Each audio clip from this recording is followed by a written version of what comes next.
All right, we're gonna kick this off with some nice and sweet stuff. I guess a lot of people still don't know, and 25's been out for almost a whole year now. But you gotta change your game setting. That's the first number one rule you should do. Of course, I got playbooks I made cool, but like I said, skill level doesn't matter. Your quarter level, quarter length doesn't matter. I always pick kick on this, but like I said, if you're a guy that wants the ball first half, cool, click receive. That's no issue. But I do kick. With the win, without the win, that's your preference. It doesn't really matter as much. Controller scheme, tap and hold. A lot of folks do tap tap, but nah, I'm going tap and hold. Wear and tear on. This is the main thing that a lot of people mess up on is your passing type. I'm just going to get this out the window in the beginning. Revamp passing, which is like the newest passing form that I think they introduced last year. The worst. Just throw it away. Be honest, just throw it away. So placement, it says enables visual targets to control the pass placement and power, but it leaves accuracy determined by your player ratings. If you got a trash player, they're gonna throw some bad passes. That's basically what it's saying. The placement and accuracy is it gives you more control yourself. Like I said, on bullet passes and stuff is in that nature. Like I said, you can really place the ball where you want the ball to be placed at, and it's gonna give you like a little meter on the side, which is gonna determine your accuracy. A lot of people see a lot of red passes and they say, okay, why am I throwing reds? The quarterback is trash. No, it's not the quarterback. The reason why you're throwing reds is because you are not hitting that meter correct. It's sort of like 2K with the shot meter. Same thing, same concept. But it's in football on the passing meter. Goes over a lot of people's heads and they never know that. But if you're throwing reds, most likely you're throwing reds because you don't know your quarterback. You don't know how fast their meter moves or like their release point of how they release the ball. That's something that you need to dive in and see, okay, I might like generic release too. Okay, cool. It's no problem with changing any quarterback you have to generic release too. That's fine. Or if you're the type of guy that wants to figure out all the releases, go look at the releases of what they do. Just study them and see how they release the ball, and you'll figure it out. It's not hard. So, like I said, placement and accuracy. If you run classic passing, you are probably 56 years old. That's like I'm talking about Madden 1996 or something. So, placement and accuracy. Let's get it done. Passing slow down. No, don't do it because, like I said, in online games you can't do them. If you're on your own like land, your own dynasty, like cloud at home, playing by yourself, yeah, you can do this, but you can't do it when you play anybody else. So just leave it off. Pass lead increase. It says extend the amount passes, lead with precision type passes. Uh, Honestly, I don't really have as much. This is more for like your freeform pass lead. And the more I think about it, I think I need to change it a little bit. I don't know why I had it on none, but so I'm gonna put it on small, so I can see how much it affects and see how much I can go up or down. Just a little experiment. So I'm gonna start off on small because I forgot. I don't know why that's not on. Reticle speed. A lot of people don't realize this is your how fast your like say AKA 2K shot meter goes. So your reticle speed. I usually put mine at 15. Some people that don't grasp the game as much and like okay, let me slow it down a little bit. Put it on 10. You put it on 5, you might get sacked a little bit more because now your passing meter is gonna be slow. You really can't hit those precision passes you need in them holes in them tight windows. So me personally, I do 15. People with quick triggers, they can do 20. I've done 20 before too as well, but I recently just went back down to 15 to try how 15 is. Of course, reticle visibility, user only, of course, yes. Meter visibility, user only, of course. Okay, now gameplay helpers. This stuff right here is really, really important. Auto flip defense, put it on. Cause just say you're in a nickel package that's gonna have your nickel back on the left. If you don't have auto flip on and they go trips on the right, that nickel back most likely probably still gonna be on the left. He's not gonna auto flip the whole play over here. So yes, have auto flip defense on. Defensive ball hawk, yes, have it on. Because this is gonna help you catch those interceptions and picks that you want to catch. So this is gonna be a setting in your main settings that I think you should have on, but also check the league settings because the league settings should have like on dynasties where it's user preference if they want to have ball hawk and heat seeker and stuff like that on. So If you have it off, just know your DBs are not going to attack the ball as aggressively, and you're going to get less picks. But if you like everybody else, everybody wants interceptions. So put ball hawk on. It's no penalty against it. Nobody complains about it. It's part of the game. Heat seeker assist, put that on as well. So it's gonna make it where your user control defenders steer toward the ball carrier while attempting to run or dive into them. So basically, it's gonna help you make those tackles, if that makes sense. Everybody, I know a lot of folks struggle with tackling the open field. This is gonna help you a little bit with open field tackling. Open field tackling is still hard. It's a skill gap issue. It's a skill you need to learn. A lot of people can't, like I said, tackle in the open field. And a lot of people want to do some. I've noticed, even people on higher levels I've seen play the game, and people I play the game against, they want to click off on the defender. Clicking off in the open field, you get zero respect from me. Just being real. Click on make your tackles. That's how you cause fumbles when you big hit in the open field. Of course, you might miss a couple tackles. We all miss tackles. I miss tackles all the time. That's fine. But click on and play the game. Let the game come to you. Click on, play the game. Make those tackles. Like I say, it's only gonna make you better. The window size for heat seeker, put it on 200%. Just being real. It's gonna help you out a lot. Switch stick.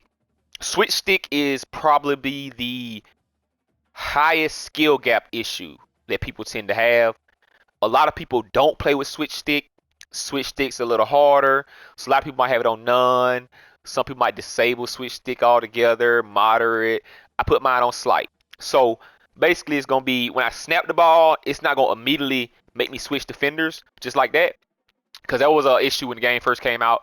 People was using switch stick and it was immediately like you'll be on the inside linebacker. And of course, when we want to move back, we might flick the stick a little bit, bam, and we might switch to the safety or something. And now we're all out to play. So I would say put it on slight.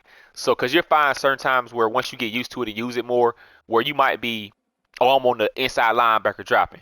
But you see a backside post on the left side, switch stick up to that deep safety in that middle third, and now you can go attack that football and catch the pick. Like I say, it's a skill thing where I love they added to the game. It's really big on pro players, of course, but like I said, all our like us, all regular players like us, learn how to use switch stick because it can help you out in a lot of great situations. Like I said, I've caught a couple picks switch stick into like a flat defender. I see, oh, I'm backing back in coverage. I might be on the safety or the linebacker or something, dropping back in coverage in my little zone, and I see, oh, okay, he's about to throw a flat route. I switch sticks down to like a cornerback or somebody or a linebacker, safety, whatever, in like a hard flat or a curl flat.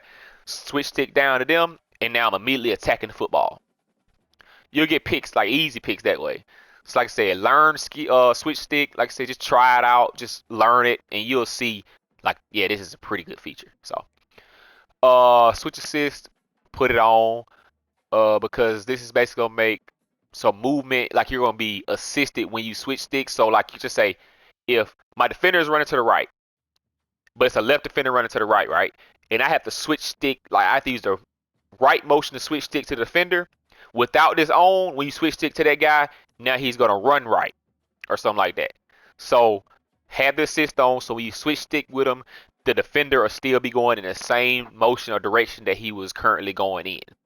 So definitely put that on as well. Control play art, just put it on. There's no point not to. Coach mode, take it off. Nobody cares about that. Just turn it off. Injuries, fatigue, all that type of stuff. Player speed, parodies. Most of that stuff is gonna be determined by your dynasty. But like I said, just leave it on. You can play with like the sliders like whenever, but just leave it on whatever it is. Crossplay on, of course. Accessibility, it's a lot of stuff in here that it all depends on the player of what you want to do. Like some people turn color blindness on, but I mean I don't do that. Controller vibration, turn it off.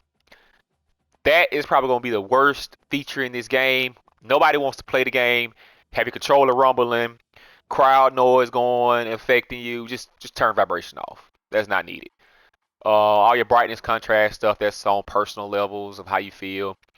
Master volume controls the entire volume of the game. Of course, I can turn it up or down. It's going to affect my entire volume. I have my mix on custom right now because I found like if I'm using a normal audio mix, it's going to be hard for y'all to even hear me talk. So I sort of started putting the commentary, speakers down, volume down, all that type of stuff.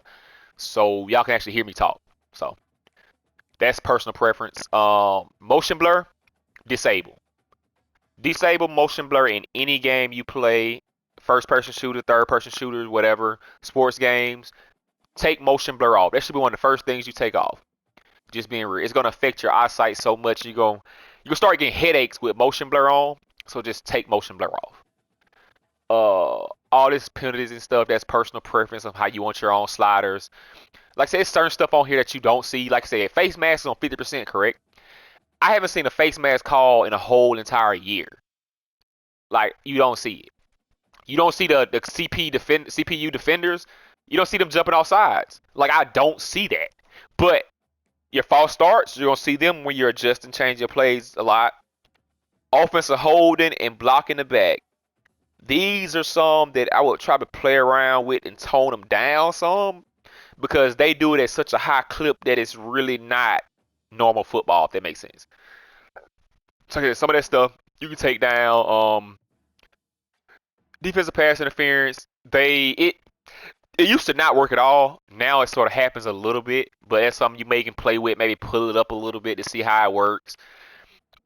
Ineligible receiver downfield, all that stuff on. You can't adjust how much it happens, but on like offensive pass interference, I feel like you should be able to adjust that up like the rest of them, because that's something that it happens more than you think, but they don't call it as much, if that makes sense. Illegal contact, that's usually called more on like users. Like if I have a user defender and I run into your guy, they don't call it illegal contact. But hey. Player skill stuff, this is all personal preference. Leave it alone unless you just have certain sliders you play by. Same thing with CPU skills.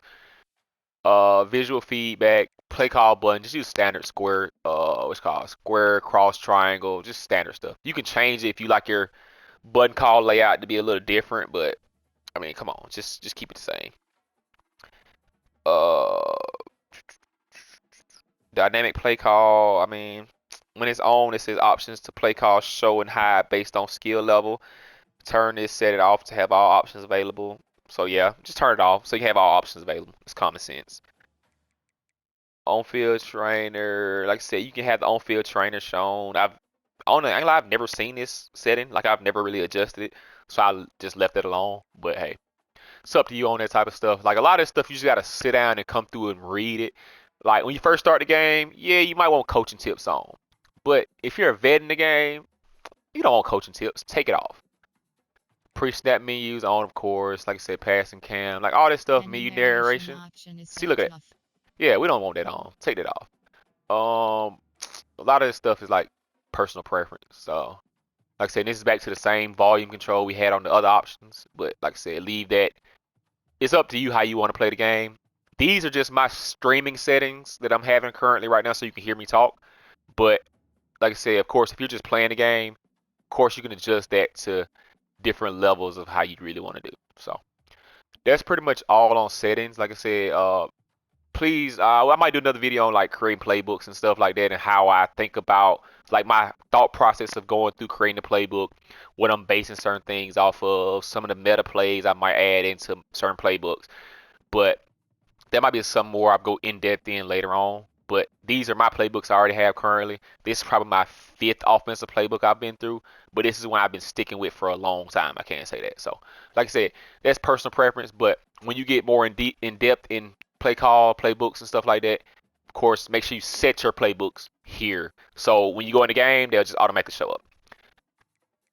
So far, I think that might be it so far in this first video on settings. Like I said, settings are a personal preference, but some stuff is common sense to change and make happen. But most settings are personal preference. So just play around with them and see what really works for you. Because what works for me might not work for you, but still play around with them and just understand what each setting does and why it does what it does. And like I said, on the right side, they'll basically read out to you exactly everything it does. So the game is very helpful on that front. So just play around with it. Like I said, accelerated clock is something that was big on Madden, but I haven't seen anybody play with it on college football. But it's small stuff. But hey, it's all up to personal preference and what you want to do. So hope that was very informational to y'all guys, and maybe we can have some more videos going into 26, of course. It can be a little more informational, especially when 26 first comes out. But appreciate y'all for tuning in on the first video. I'm out.